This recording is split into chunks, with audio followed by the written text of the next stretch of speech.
Qu'est-ce que vous attendez du projet gouvernemental ? On n'attend rien de spécial du projet gouvernemental. On sait que ce projet n'apportera rien de bon justement aux usagers et aux cheminots.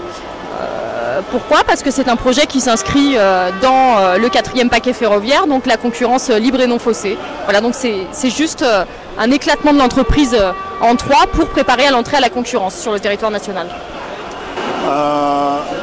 Là, aujourd'hui, on est devant le ministère des Transports. Est-ce que vous pensez réellement que cette action va faire évoluer les choses? On l'espère. Pour l'instant, on sait juste que nous, cheminots, on est mobilisés. On sait ce qu'on défend. On essaye de mobiliser aussi, surtout les usagers aussi, puisque c'est eux qui vont en pâtir le plus. Faut qu'ils soient bien au courant de ça, que le service public, s'il est détruit, c'est eux qui vont en souffrir le plus. C'est eux qui vont payer plus cher pour un service beaucoup plus médiocre. Donc, est-ce qu'on va avoir un résultat positif? On ne peut pas le savoir en avance. Écoutez, déjà, c'est important, c'est que l'action soit menée et qu'on défende nos droits aujourd'hui.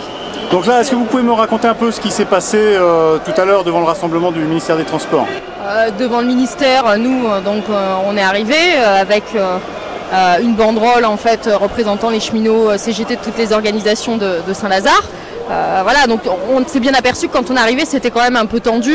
On sent un peu l'envie des cheminots de pouvoir gagner justement sur la réforme que nous on a envie d'imposer, donc une réforme pour le service public.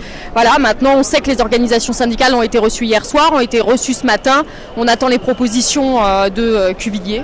Voilà, mais on veut amplifier le mouvement justement pour essayer d'avoir un rapport de force favorable pour nos revendications, pour les imposer. Est-ce que tu penses que le mouvement va durer jusqu'à quand?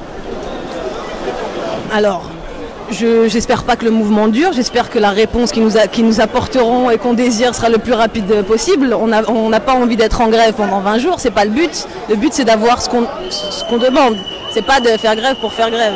Donc en effet, moi j'appellerai mes collègues et les autres. C'est pour la cégette, hein. Excusez-nous. Pardon. On a trop matiné là. Les mecs ils se font chier quand même. Non, mais ils ont raison. Ils ont raison. Je sais plus où j'en étais. Donc pour les collègues, tu veux les emmener dans l'action? Alors ouais, justement, si vous deviez vous adresser toutes les deux aux cheminots qui ne nous ont pas encore rejoints, qu'est-ce que vous pourriez leur dire? Que si on est tous là, c'est pour nous tous. On a tous à y gagner, en effet. C'est vraiment pour défendre notre emploi. On éprouve les mêmes difficultés sur le terrain, que ce soit nos collègues au-dessus, nos chefs, nos M+1, etc. On a les mêmes difficultés, c'est-à-dire le management agressif et du matériel qui se dégrade et du service qui se dégrade. On a tous envie des mêmes choses, donc on est tous là pour se battre pour les mêmes choses. Rejoignez-nous. Rejoignez-nous, on sait que vous allez perdre quelques jours. Plus elle sera courte, mais plus elle sera forte, mieux ce sera. Donc tout le monde dans l'action. Merci. Salut camarades.